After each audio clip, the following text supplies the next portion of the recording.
और एक बात ध्यान रखना, कोई भी जेल में एजेंसी के कारण नहीं है, जेल में कोर्ट के कारण है, कानून के कारण है, और कानून उनको राहत भी देने के लिए बैठा है, जाइए राहत लीजिए, लेकिन राहत नहीं ले पाते हैं।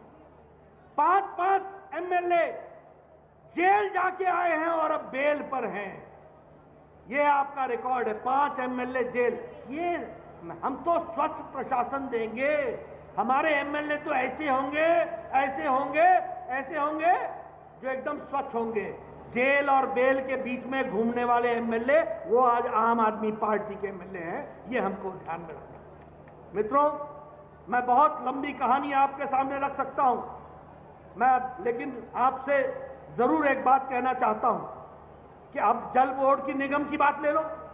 535 करोड़ के लाभ हमें था, आज सैकड़ों करोड़ के घाटे में। ये अनार उगा के हर साल 1 एकड़ की जमीन पर 10 लाख कमा रहे हैं। उनसे सीखना है तो फ्रीडम ऐप को अभी डाउनलोड कीजिए। और वहां भी ऑडिट रिपोर्ट के लिए 58,000 करोड़ रुपए का ऑडिट नहीं हुआ है, और सीएजी ने 17 चिट्ठियां लिखी हैं, 17 चिट्ठियां लिखी हैं कि आप 58,000 करोड़ रुपए का जल विद्युत निगम में ऑडिट कराओ।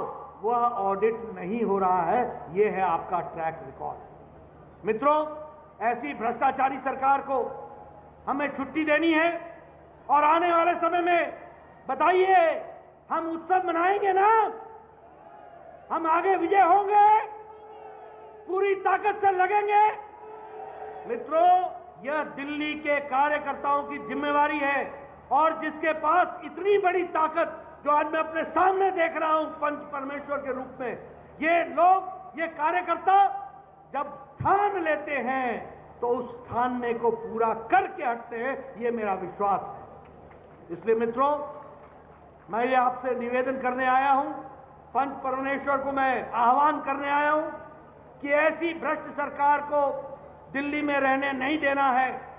आने वाले एमसीडी के चुनाव में इनको शिकस्त देंगे, और उसके बाद आने वाले विधानसभा चुनाव में भी इनको शिकस्त दे करके या भारतीय जनता पार्टी को स्थापित करेंगे।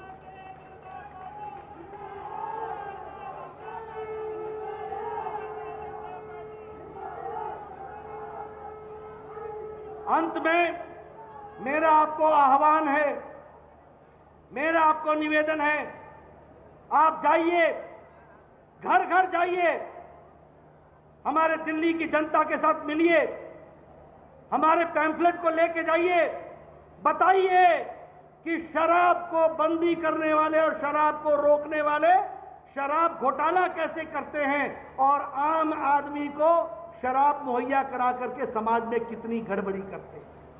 आप जाइए, लोगों को बताइए कि स्वास्थ्य के नाम पर जो कहते थे कि हम इतने 1000 बेड खोल देंगे, बेड बना देंगे, आज वो यहां पर एक हॉस्पिटल तक नहीं बना पाते।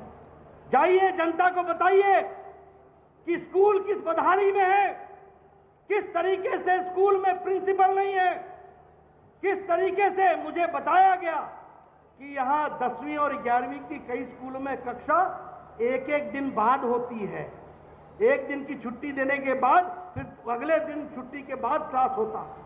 इनका इंफ्रास्ट्रक्चर इतना कमजोर है। जाइए, जनता को बताइए, इनका जल विद्युत बोर्ड का घोटाला बताइए, ट्रांसपोर्ट का घोटाला बताइए, एक्साइज का घोटाला बताइए, शिक्षा के क्षेत्र में हो रहे घोटाले के बारे में जन जन को बताइए।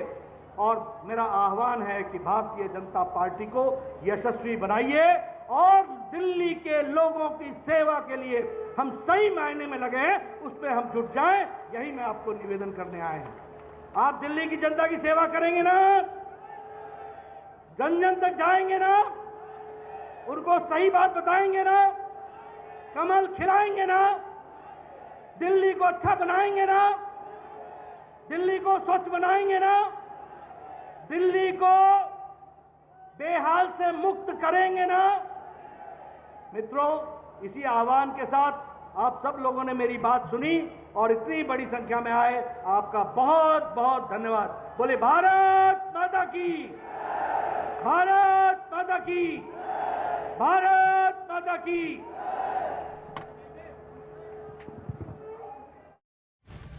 राष्ट्रीय अध्यक्ष जेपी नड्डा को आप सुन रहे थे रामलीला मैदान से वो संबोधित करते हुए। 1 लाख कार्यकर्ताओं का जमावड़ा वहां पर लगा था। दरअसल इसे शक्ति प्रदर्शन के तौर पर देखा जा रहा है बीजेपी की, और वजह यह भी है कि इस साल के अंत में नगर निगम चुनाव है, जिसको लेकर आम आदमी पार्टी इस वक्त टक्कर देती हुई दिखाई दे रही है और जोर शोर से तैयारी की जाती रही है। मंच से जेपी नड्डा ने केजरीवाल सरकार पर निशाना साधा, साथ साथ आपने झूठे आंकड़े पेश किए, इस तरह के भी आरोप लगाए। स्कूलों के नाम पर ज्यादा मनमानी करने की भी आरोप लगाए।